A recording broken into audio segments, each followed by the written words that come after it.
শ্ৰদ্ধাৰ ছাৰ বাইদেউসকল, আপোনালোকৰ অনুৰোধ মৰ্মে মই আজি এই ভিডিঅ'টো বনালোঁ। বিগ বুক কেনেকৈ ব্যৱহাৰ কৰিব। মই ইয়াতে এটা বিগ বুক লৈ লৈছোঁ, শিয়াল আৰু কাউৰী। এই বিগ বুকটো প্ৰথমতে ল'ৰা ছোৱালীক চাবলৈ দিব। ল'ৰা ছোৱালী প্ৰথম দিনা বিগ বুকটো ভালকৈ চাব।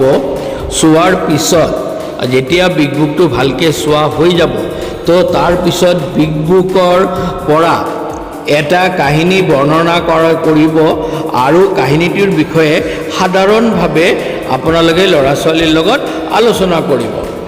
তেওঁলোকে চাব, চোৱাৰ পিছত তেওঁলোকে কি গম পালে সেই কথাখিনি আপোনালোকক ক'ব। আপোনালোকেও অলপমান যে ক'ত কি কেনেকৈ হ'ল, কি হ'ল, কাউৰীটো দেখাত কেনেকুৱা, শিয়ালটো বুদ্ধিয়ক হয়নে নহয়, এইবিলাক কথা আপোনালোকে সুধিব। দ্বিতীয় দিনা বিগ বুকৰ পৰা আপোনালোকে গোটেই কাহিনীটো বিতংভাৱে আলোচনা কৰিব, বৰ্ণনা কৰিব।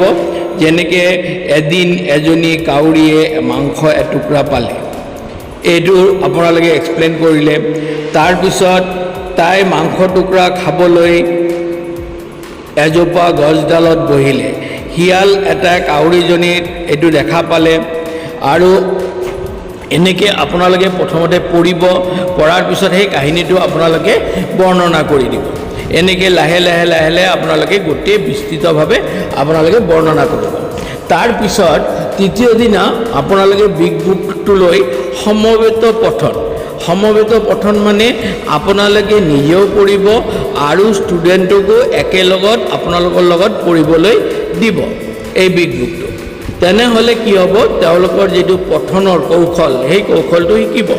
এইটো জেনেৰেল ৰিডিং নহয়, অলপমান কাহিনী সাধু কথা যেনেকৈ কয় এনেকৈ আপোনালোকে এই পাঠখিনি পঢ়িব লাগিব। সাধু কথা কোৱাৰ দৰে অলপমান অভিনয় কৰি কৰি আপোনালোকে এই কাহিনীখিনি ল'ৰা ছোৱালীৰ লগত সমবেতভাৱে পঢ়িব লাগিব। তাৰপিছত আপোনালোকে এই বিগ বুকটো একক পঠনৰ কাৰণে ল'ৰা ছোৱালীক দিব। এনেকৈ আপোনালোকে এই বিগ বুকৰ ব্যৱহাৰখিনি আপোনালোকে ক্লাছৰুমত কৰিব পাৰে। তো আশা কৰিছোঁ আপোনালোকৰ ধাৰণা স্পষ্ট হ'ল যে বিগ বুকটো আপোনালোকে কেনেকৈ ব্যৱহাৰ কৰিব। আপোনালোকে নিজেও বিগ বুক বনাই ল'ব পাৰে আৰু এই ব্যৱহাৰ কৰিব পাৰে। মোৰ চেনেলটো ছাবস্ক্ৰাইব কৰিব এনেকুৱা ইনফৰ্মেটিভ ভিডিঅ'বিলাক পোৱাৰ কাৰণে। মোৰ এই ভিডিঅ'টো যদি আপোনালোকে উপকৃত হয় শ্বেয়াৰ কৰিব। ধন্যবাদ।